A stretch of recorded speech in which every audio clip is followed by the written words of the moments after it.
Среди всех видеоигр особое место занимают симуляторы. Будь то гоночные, градостроительные или более узконаправленные, некоторые из них позволяют на время вжиться в роль носителей самых разных профессий и попробовать себя в качестве механика или, например, шеф-повара. Поэтому сегодня я покажу вам 10 лучших симуляторов, в которые вам точно стоит поиграть.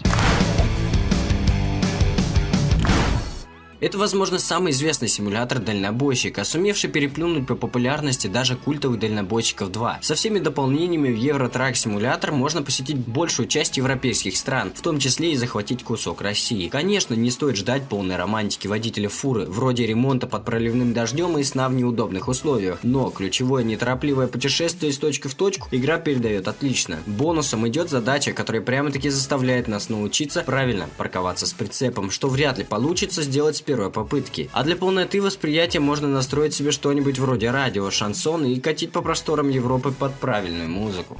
Если вам когда-нибудь хотелось открыть собственный ресторан и потренироваться, в этом можно с помощью TestMaker. Компания Tycoon предлагает полный цикл от приобретения участка земли до выбора персонала и закупки продуктов, необходимых для работы ресторана. Не стоит забывать о соблюдении санитарных норм, проработке собственного меню и множество других нюансов. Сейчас TestMaker уже не находится в раннем доступе и дает не то чтобы широкий набор функций, но разработчики полны фантазии и, как обещали, ввели расширение всех аспектов от обслуживания разных посетителей до выращивания своих овощей. Это, пожалуй, тайтл для всех, чья душа лежит к сельскому хозяйству. Играть можно как ради чистого удовольствия, так и в хардкорном режиме с более реалистичной экономикой. В любом случае придется позаботиться о своем кусочке земли, возделывать на нем культуры, выращивать зверей и закупать все новые машины для новых работ на полях и в целом заниматься хозяйством. На выбор предлагается развитие фермы в США или в Европе, а большую часть вещей приходится делать вручную. Собрать хлопок после тяжелого рабочего дня вполне расслабляющее дело, когда это проходит у монитора компьютера, а не вживую. К тому же теперь на своей ферме можно выращивать лошадей, и на них можно кататься, что не только интересно само по себе, но и позволяет улучшать характеристики скакунов. Если у вас возникала идея заняться частным ремонтом, то попробовать себя в этом нелегком деле можно как раз в House Flipper. Игра предлагает полный цикл от покупки развалюхи с убитыми стенами до выбора обоев и мебели для обстановки и последующей перепродажи. Перепланировка, подбор цветов, ремонт мелких неисправностей типа проводки и даже заключение договоров с заказчиками. Игра старательно воспроизводит большую часть возникающих ситуаций. Разве что не нужно ругаться с рабочими из-за сорванных сроков и пытаться заработать на более дешевых материалах. Зато с дополнениями можно заняться обстановкой бункера, обустройством сада или вообще оборудовать жилище в духе киберпанка. Вариантов тут точно немало. Если в TestMaker можно почувствовать себя владельцем ресторана, то в Cooking Simulator предлагает влезать в шкуру шеф-повара и попытаться приготовить пару десятков различных блюд. Бонусом идет реалистичная физика, море ингредиентов и кухонной утвари, а также куча специй. Увы, полноценно экспериментировать особо не выйдет, так как нужно придерживаться заложенных рецептов, но на счастье их здесь в достатке даже в базовой версии. Тем, кому хочется больше, можно обратить внимание на дополнения с выпечкой и пиццей. Плюс разработчики обещают добавить полноценную возможность экспериментировать с продуктами. А если все надоест, никто не мешает пойти в разнос и, например, огнетушитель неплохо взрывается в духовке. Вживую, конечно, такое проделывать явно не стоит, но почему бы не поэкспериментировать в игре? Если вы когда-нибудь мечтали открыть свою автомастерскую, то сделать это можно виртуально. На помощь приходит серия Car Mechanic Simulator. Разработчики дотошно воспроизвели более 4 десятков автомобилей, которые можно разобрать буквально по винтику в поисках поломок. Дополнение приносит в игру еще пару десятков лицензированных авто и различные примочки для тюнинга. А если по какой-то причине вам хочется что-то более хардкорного, чем эта игра, на помощь приходит симулятор механика танка, кстати, в которых есть даже Т-34, ну вы понимаете, о чем я, да? Или даже самолета от того же разработчика. Что пустить в эфир, что оставить за кадром, кого зацензурить и когда включать рекламу. Все это входит в круг задач не только сумасшедшего тиктокера, но и режиссера прямого эфира, роль которого можно примерить на себя в Not for Broadcast. При этом, в отличие от большинства симуляторов из подборки, здесь еще и присутствует сюжет. Действие игрока напрямую влияет на множество деталей от политического ресурса канала до судеб отдельных личностей. Стоит ли упомянуть, что игра не пытается удерживать серьезный тон и регулярно выдает действительно смешные шутки? Для тех, кто не уверен, подходит им игра или нет, разработчики любезно предоставили бесплатный пролог, события которого разворачиваются в 1980-х годах.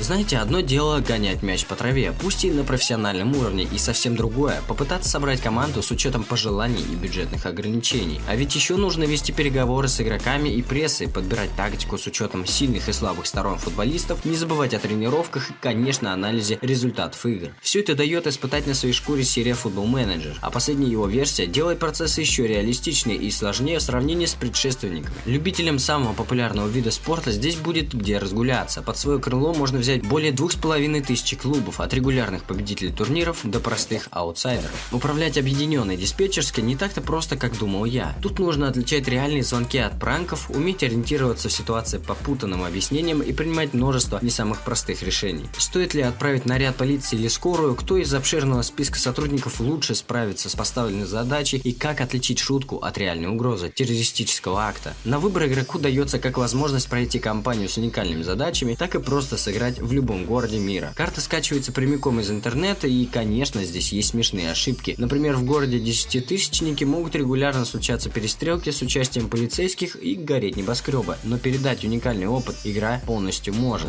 Ох, это, пожалуй, лучший способ почувствовать себя за штурвалом самолета. Новичкам стоит начать со встроенного обучения, так как разобраться во всех тонкостях авиации не так-то просто. Зато, как и полагается симулятору, Microsoft Flight Simulator честно воспроизводит особенности управления различными воздушными судами, позволяя, что называется, руками нащупать разницу между тяжелыми пассажирскими перевозчиками и спортивными легкими летательными аппаратами. После освоения со взлетом можно перейти к самому веселому, к посадке, которая явно выйдет далеко не сразу. А там и до полетов с навигацией по приборами тоже будет недалеко. Если же вдруг не тянет вас на хардкор, можно полетать по миру просто так, в свое удовольствие. Разработчики регулярно выпускают обновления, добавляя детализации и без того неплохой карте.